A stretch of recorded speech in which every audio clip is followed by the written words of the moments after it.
Blessed are those who chance upon this manuscript, only to marvel, perhaps in disbelief, that a goddess appeared, let alone spoke, to a simple sailor.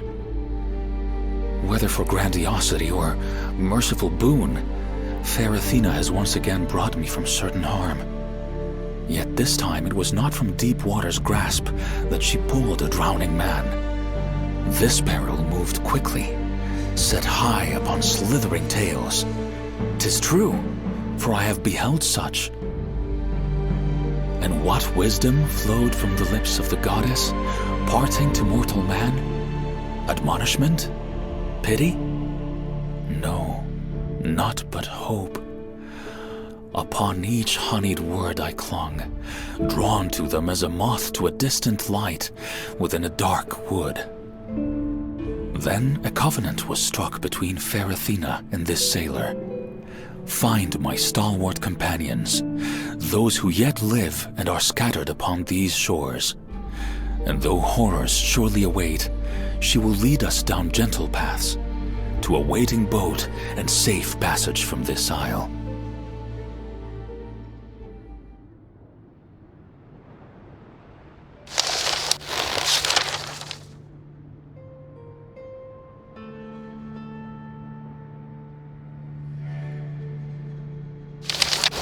I have offered many a prayer to the gods of the sea, fervently petitioning favor while tossed upon great swells within dark storms. Yet it was not until my foot felt consecrated ground that any scales of disbelief fell from my eyes. Within my heart, I feared the very thing that has taken grip of the isle has rendered this temple nothing less than a tomb. For those who would worship here have succumbed as well, now the same ashen stone as those who pulled oars upon the Argo's salted decks. But within the midst of the dead, did mighty Poseidon, Lord of all waters, arise and speak, his voice a trumpet within sacred halls. Anger and fury rode upon his words, and a great grief followed close behind. He spoke of the son of Danae and of Zeus, whom I know from my studies to be honorable Perseus. But even with this discernment, how that hero is culpable for such great sorrows is, in itself, a great mystery. And though I paid no honor to Poseidon, nor did I bring him tribute or sacrifice, grace fell from the sea god's hand. My form was spared his wrath, and the rush of great waters grew distant until they could be heard no more.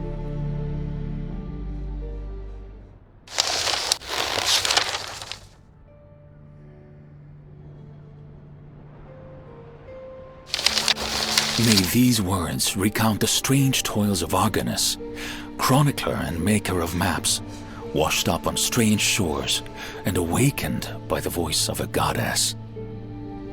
What brought me thus, kneeling upon white sands?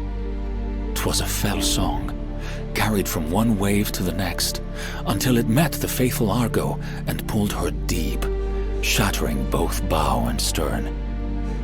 Now she lies broken amongst sharp rocks, never again to bring men to great adventure. Oh, and what adventures! All that could have been and now will never be. They are as foam upon pounding surf. The fickle gods, the very ones to whom this sailor offered tribute, have scorned us, forsaken us without rebuke or counsel. They have cast me upon bedeviled sod and set horrors before my eyes. My brethren, the fabled Argonauts, are no more. Men I supped with just a day hence are now naught but pallid and sorcelled stone, to be ravaged by wind and storm. Indeed, I am a man of many sorrows, but shall I not press onward? For good or ill? Mayhap the blight that has taken these brave men has not overcome all. Though my body's weary, my brow feverish, I shall not abandon them. So says Argonus, son of the shipbuilder Argus.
While man may have birthed this massive sculpture from the isle's bedrock, deep waters now embrace it as their own.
Small boats, such as this, lie broken upon the sands of this isle.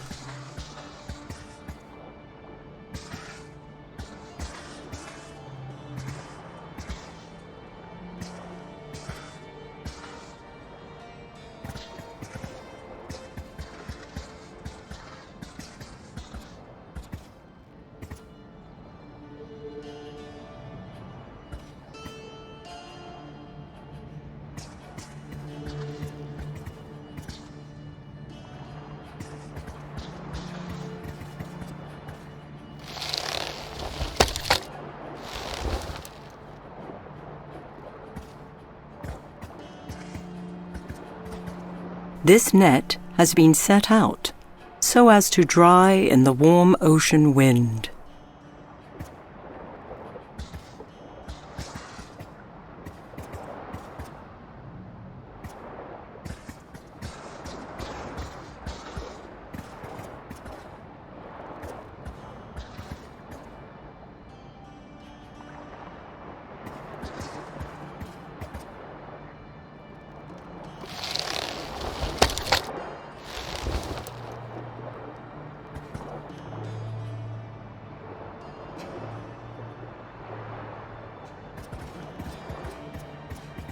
Lord Poseidon spared neither the mighty Argo nor her oarsman Danaus, whose once tanned flesh is now made of the same sharp rocks about him.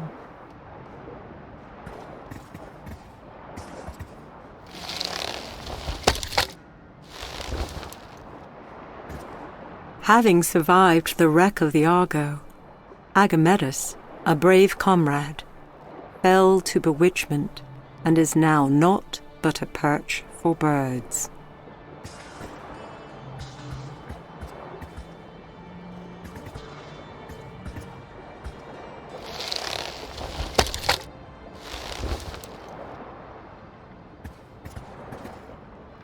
Here stands strong Argonus, warder of Ocalia and friend to all who put oar to Poseidon's dark waters.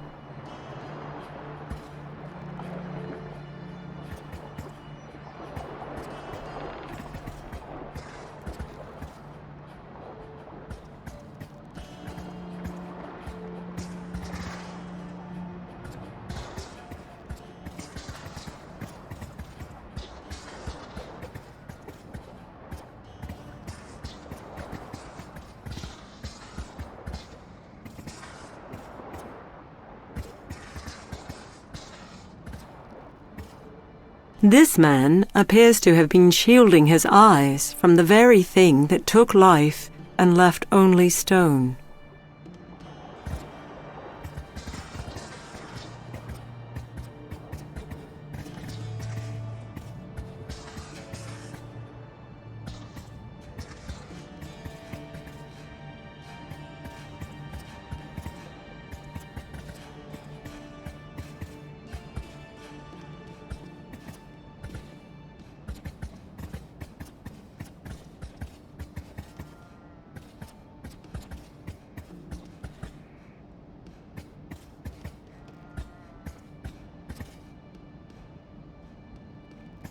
Never again shall this beast of burden pull cart or dray beneath a scorching sun. The blight of which Athena spoke has left a trail of sorrow in its wake. The simple robe of this man betrays him as an attendant of some god. Which one, however, is unclear.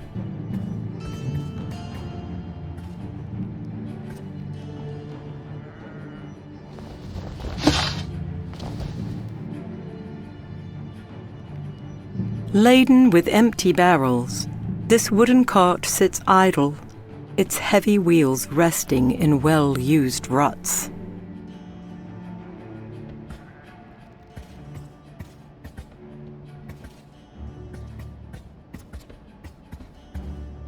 Of men who would share the toils of his brethren, none compare to fair Asterion.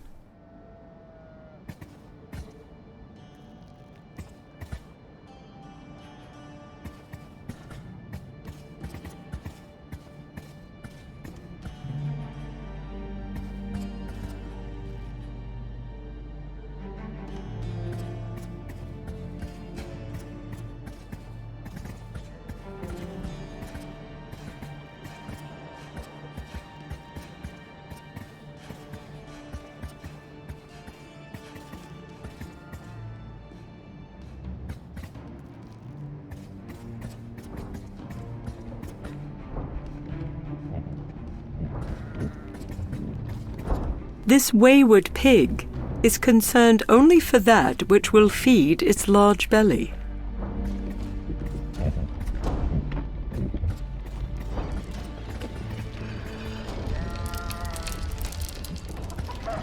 Powered by the large blades, a heavy stone moves slowly within a wide grinder.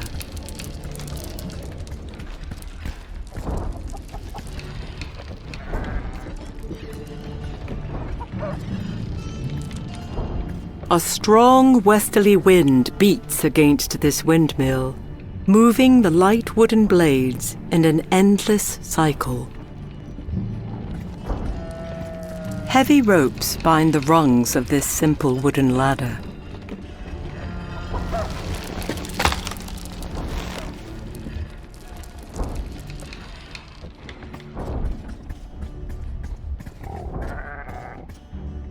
The chalky fleece of this ewe is wanting for a shearer's work.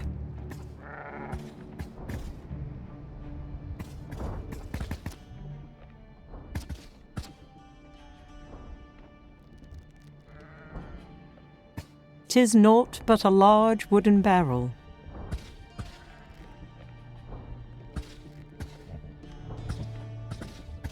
Although no fire burns within, this clay stove is still warm to the touch.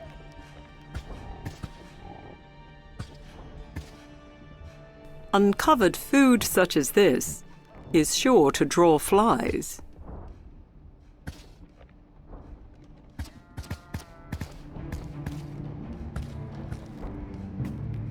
Clearly caught unawares, this simply dressed man hinders entrance into or egress from this building. This creature had nary a chance to escape its petrified fate.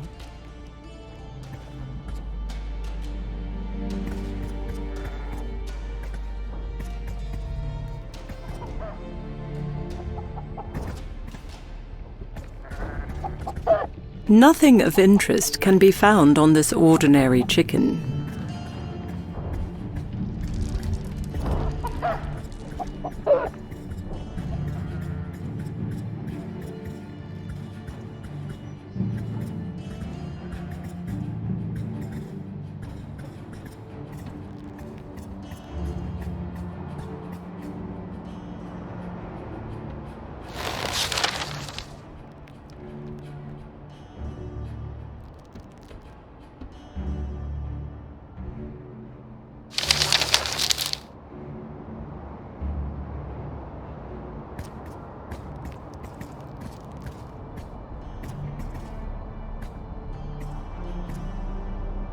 Phineus called these beasts the dogs of Zeus.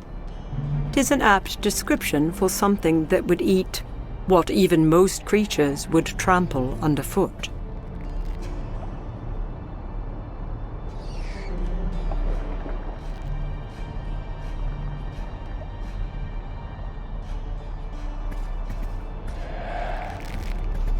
This shallow pond reflects tall stones, set about it as if to keep the water captive within this golden veil.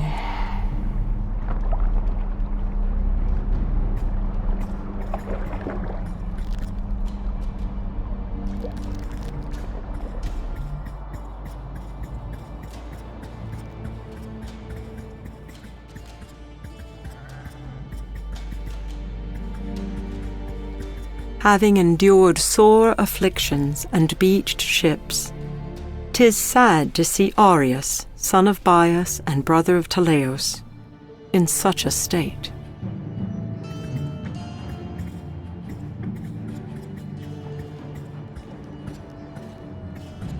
'Tis Argonus, whose lyre charmed stubborn rocks upon the mountains and the course of rivers.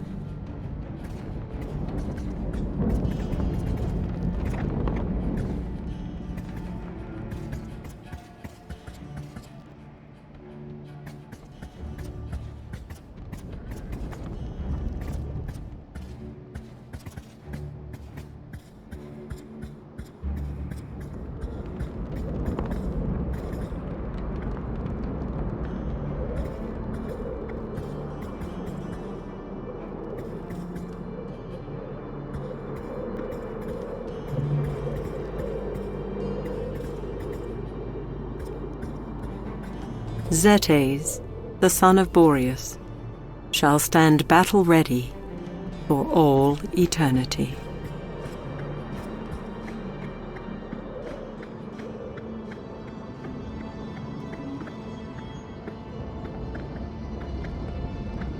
Much like her life, this elderly priestess's torch has not only been snuffed, but petrified.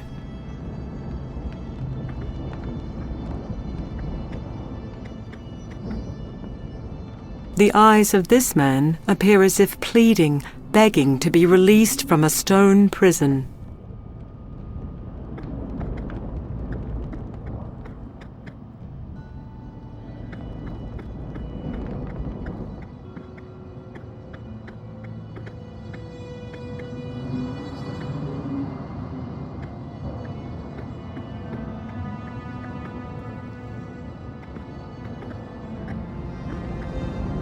Whatever prayers of supplication this woman lifted to the gods went unheeded and apparently unanswered.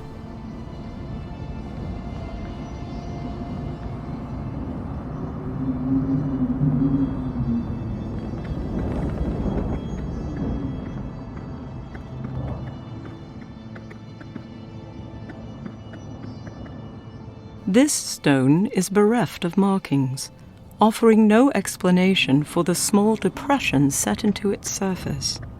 The yellow light it emits is curious.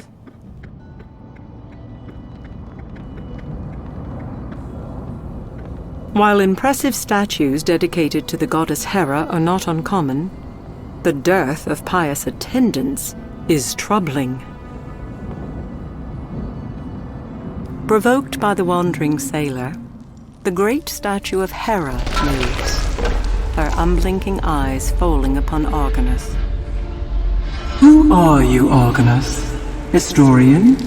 Storyteller? Mapmaker? Of these things I have no need. 'Tis a warrior's heart I seek. With that, the goddess turns away and becomes stone once more.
The lovely purple color of this flower conceals its poisonous nature.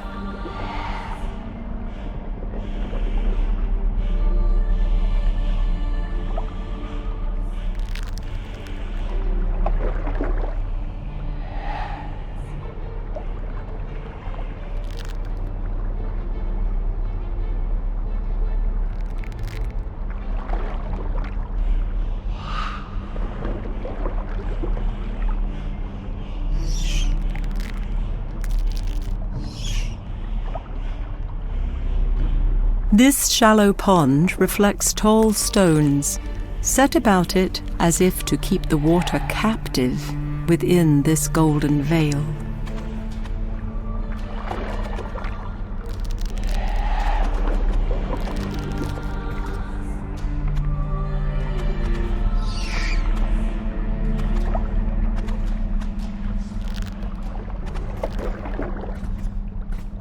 Whether the golden skin of these apples was transmuted or grew as such is just one of the many mysteries upon this isle. Argonus reaches for the golden apple, but a monstrous hiss from above stays his hand.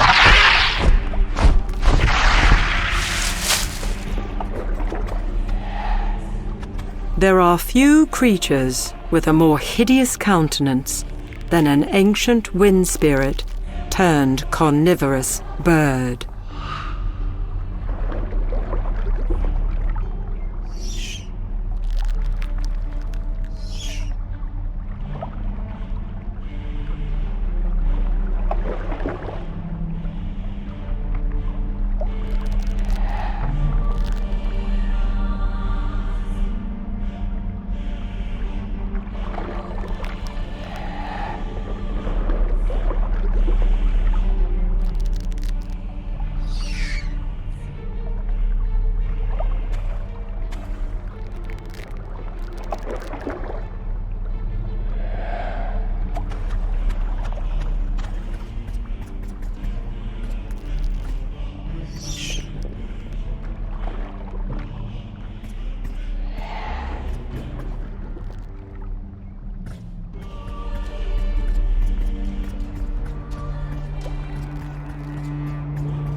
Now nothing more than sodden planks, this skiff is a home to small crabs and fish.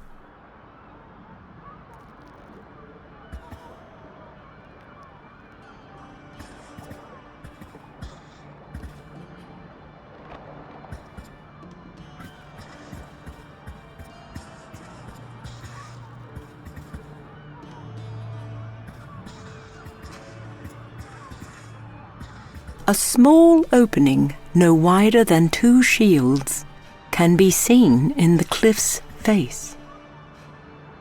This statue appears to be under construction. Considering the dire circumstances, it may remain so indefinitely.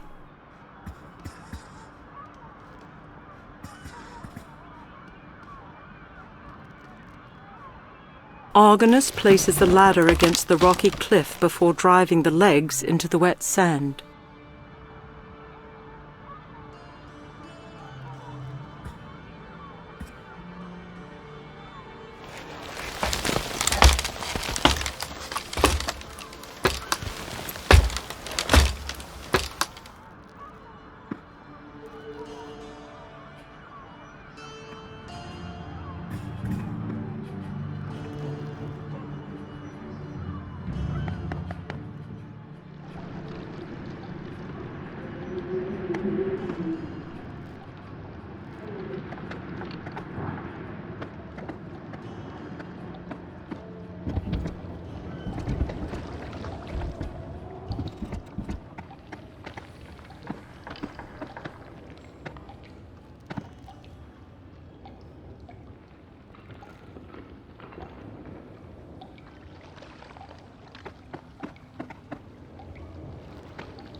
This silver drachma is oddly struck, bearing the image of a grinning skull.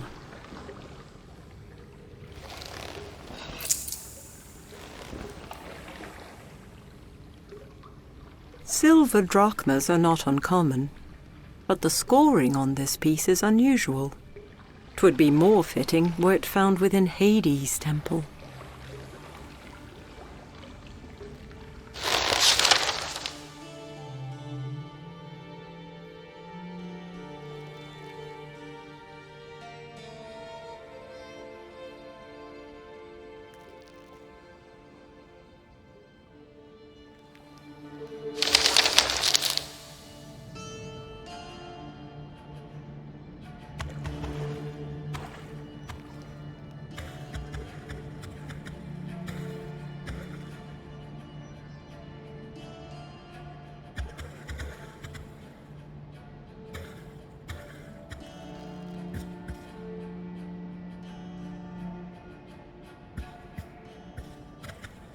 This blade, known as a Zaphos, has been neglected. Its edges are dull, and the metal is rusted with age.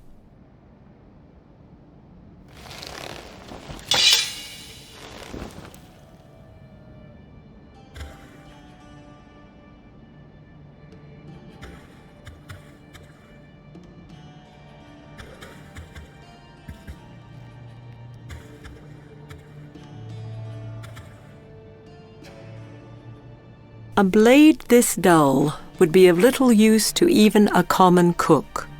It needs to be made sharp.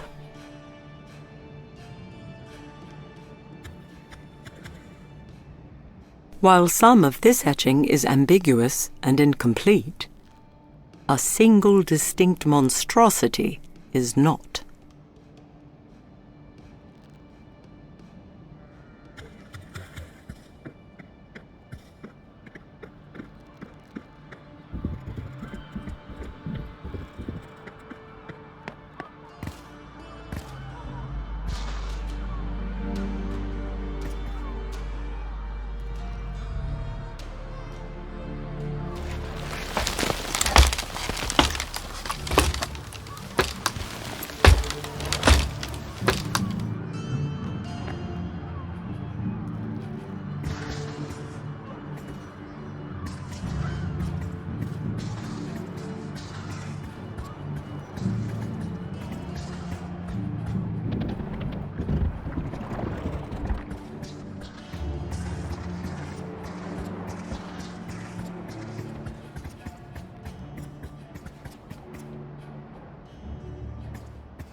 The Harpies do not appear to view a single sword-wielding historian as a potential threat.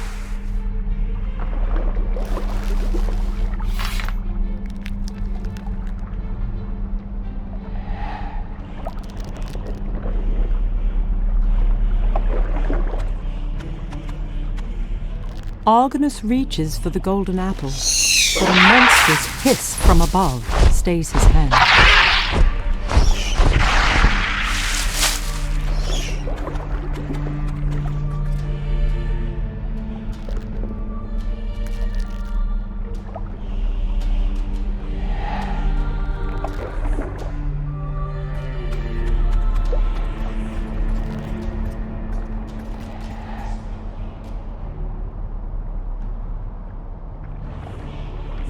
The Harpies do not appear to view a single sword-wielding historian as a potential threat.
sword raised, Argonus calls upon Hera, praying the great goddess will reveal herself. The mother of Ares obliges the sailor when the statue slowly comes to life and stone lips part. Argonus, She says, stand where you are and move no closer, for you are on holy ground. I have watched you from afar. I have seen your mettle. I have felt your anguish. Did you know that the gods feel anguish as well? Perhaps not for fallen comrades, but certainly for that which has been taken from us.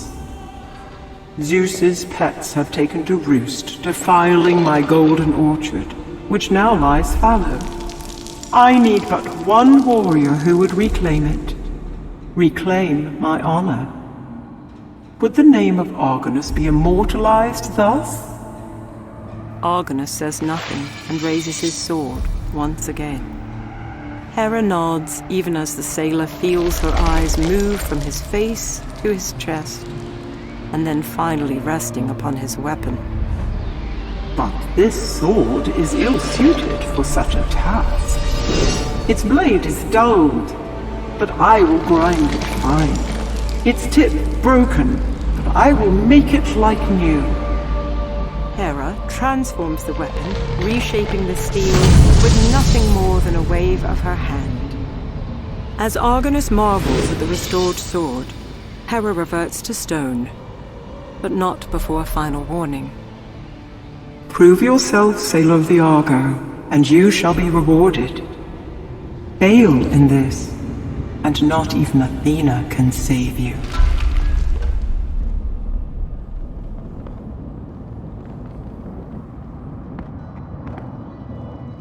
The short sword has been transformed, its blade no longer pitted, its sharp edge made perfect for slashing or prying.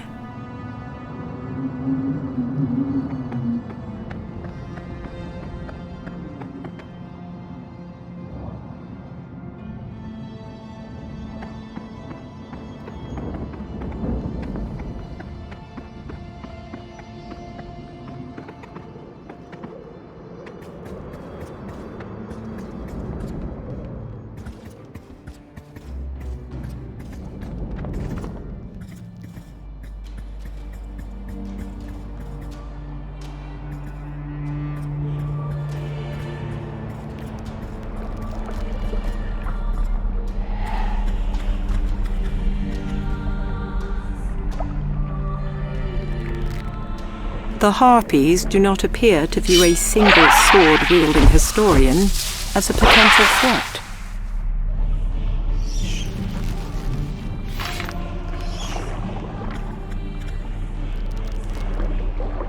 Argonus reaches for the golden apple, but a monstrous hiss from above stays his hand.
The great Phidias of Athens himself could not craft a sculpture so lifelike, yet lifeless.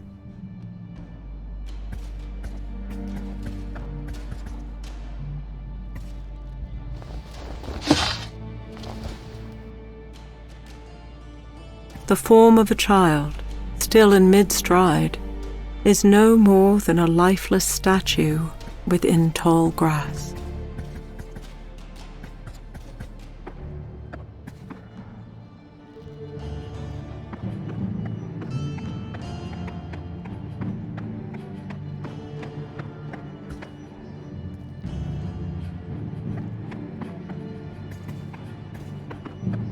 The look of horror on this mother's face is a thing to haunt dreams and drive men mad.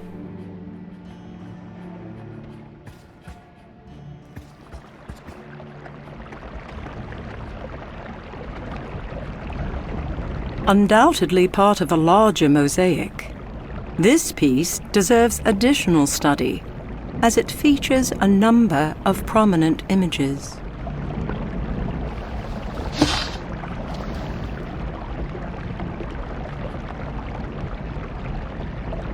Tall stones, a wellspring, and a shield-bearing skeleton garnish this oddly shaped piece of stone.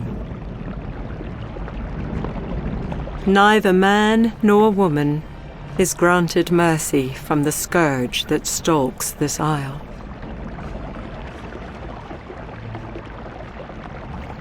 Neither discarded coins nor any telltale markings can be seen within this fount.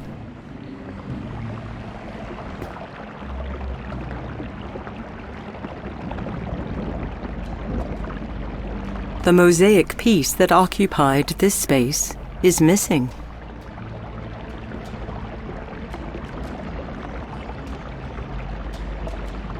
Argonus places the tablet onto the wall.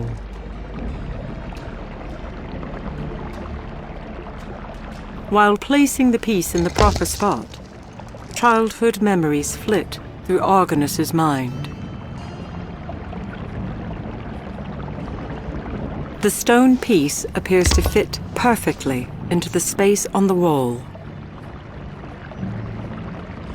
The stones represented on this broken mosaic fragment are strange in shape and not of the natural world. While some of this etching is ambiguous and incomplete, a single distinct monstrosity is not. Argonus places the tablet onto the wall.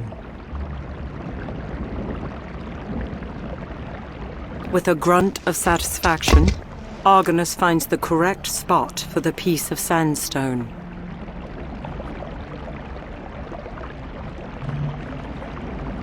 The piece of sandstone fits snugly within the hole.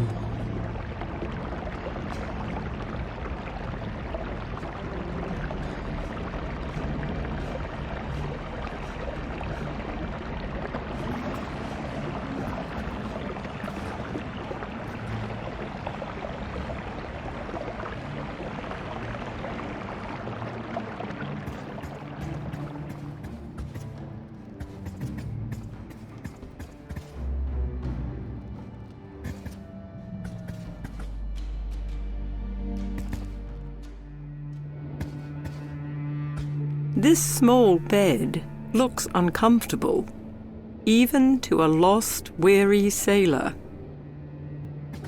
Small chairs have been set about this wooden table.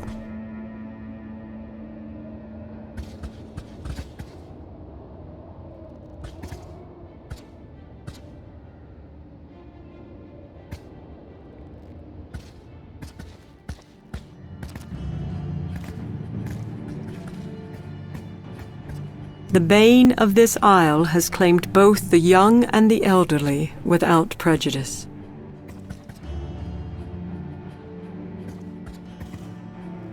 The proper use of flint and steel is taught at an early age to every Greek child.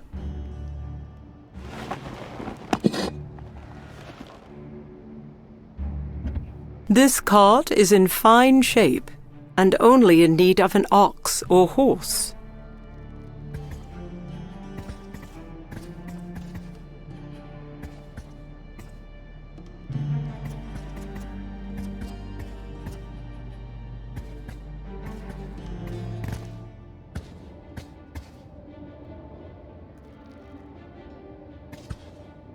Uncovered food such as this is sure to draw flies. Based on the circumstances, it seems unlikely a family will ever gather around this table again. This shelf could easily accommodate additional vases and jars.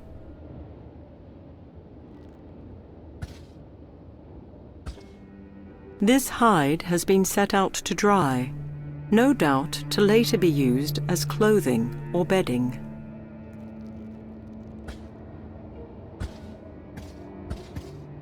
This sack likely contains grain, or perhaps corn.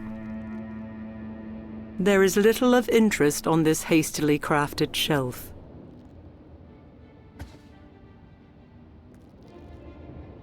"'Tis a pouch made of sheepskin, complete with leather drawstring.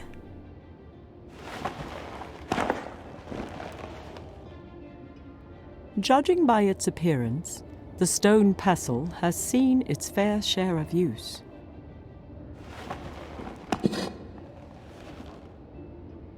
This simple bowl and accompanying ware are no doubt used for mixing ingredients.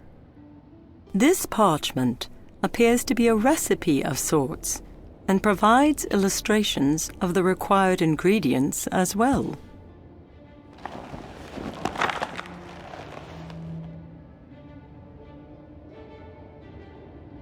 This parchment is inscribed with 3 illustrations of native flora.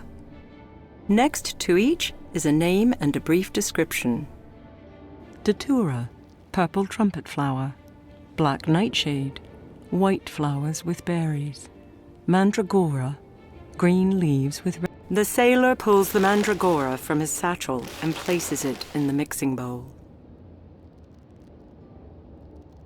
Both the leaves and berries of this black nightshade are dropped unceremoniously into the bowl. Without fanfare, the purple flower is added to the mixing bowl. Flint and steel are inadequate to start a fire by themselves. A soft tinder is required to produce the flame. 'Tis a pouch made of sheepskin, complete with leather drawstring.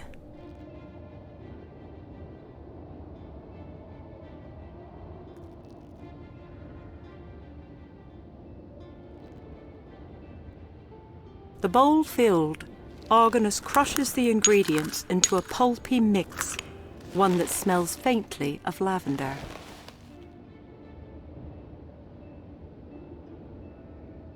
This simple bowl and accompanying ware are no doubt used for mixing ingredients.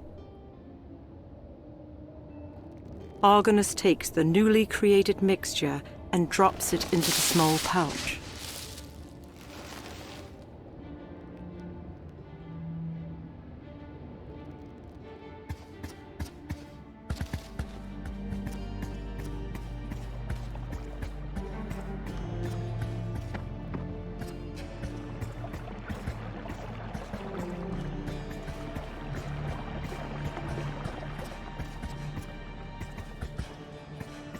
Sadly, pleading for one's life will not deter that which relishes in bringing both horror and death.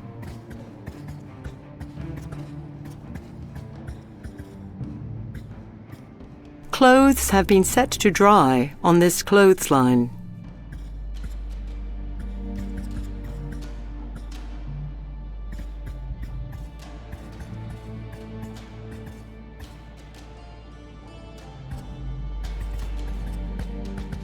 A few uninteresting items rest upon this table.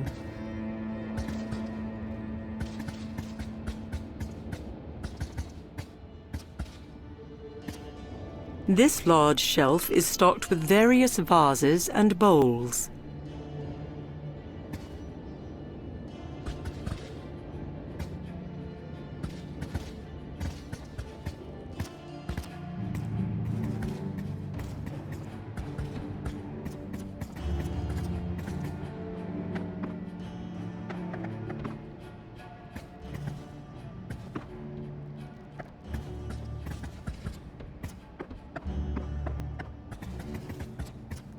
Tireless winds blow past the form of fair Argon, who was well skilled at inferring from sun and star the stormy winds.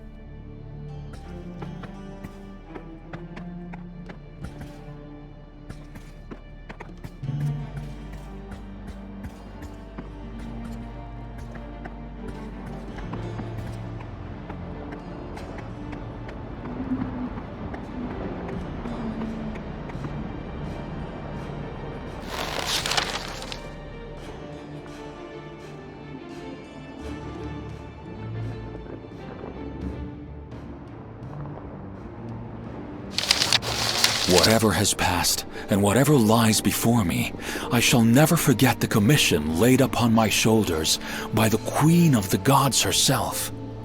The marvel of Hera's appearance alone would have rendered this simple man dumbstruck, if not for the tales told to me by trusted Argonauts. For I have sailed with men who consorted with gods long before my sandaled foot touched bewitched sand. They have set tall sails on dark rising swells that no other ship has traversed. They have gazed over wooden bulwarks at impossible sights and have seen the dust of vast armies hide the sun. Under starry skies I stood, beneath hero Jason's shadow, listening to their stories, fashioning maps of isles that guarded primordial treasures, archiving grand quests steeped in truth and bound for legend. Tales to rival those told in the halls of my fathers. But those things are beyond me now. Mighty Argo rests forever upon a strange shore, her keel shattered, her memories carried aloft by dark waves and lost to boundless waters. Enough, for today is ripe with troubles of its own. If the gods wish to make themselves known to a simple sailor, to call upon me with great labors, I shall be at the ready and face them as my brothers did, as an Argonaut.